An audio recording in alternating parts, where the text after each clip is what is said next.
Kate, nakikwento mo ba sa mga bata yung tungkol sa background ko? Background? Yung tungkol sa amin ni Nelson. No. Wala akong nakwento sa mga bata tungkol sa inyo ng asawa mo. Bakit ganun? Ba't alam ni Jillian? Wala talaga akong sinasabi sa kanila, Lynette, I swear. Kaya hindi ko alam kung paano nalaman ni Jillian yun.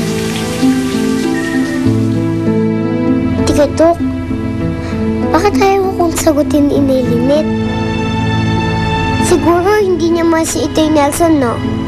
Sa tingin mo. Hindi ko alam ang sagot, Jillian. Pero posible nga mangyari na wala na nga siyang pagmamahal para sa Itay Nelson mo. Tik-tak!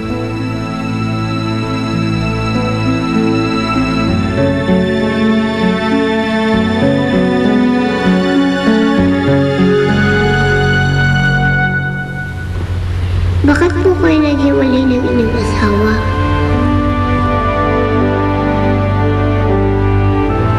Mahal niyo po ba ang inyong asawa?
Jillian!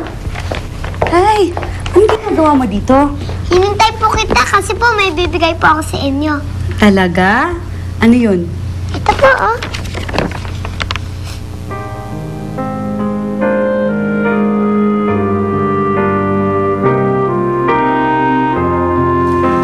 Nay, para sa'yo po. Wow, anak, ginawa mo to para sa akin?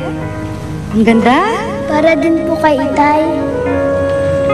Kasi po, narinig ko po kayo kanina nagtatalo tungkol sa sakit ko. Nay, sana po wag na pong pag-awayan ni Itay yung sakit ko. Nalulungkot po kasi ako pag naririnig ko po kayo nagsisigawan eh.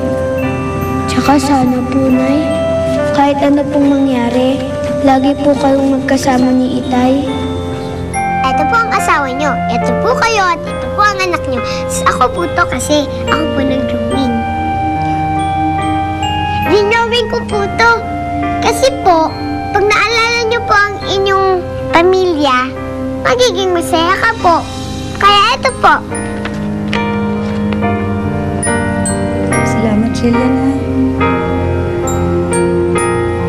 Mami Lynn, alam nyo ba po?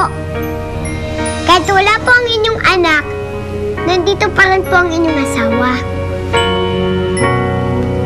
Sana po magkabalikan na po kayo. Kasi po sigurado po ako, yun din po ang gusto mangyari ng anak nyo.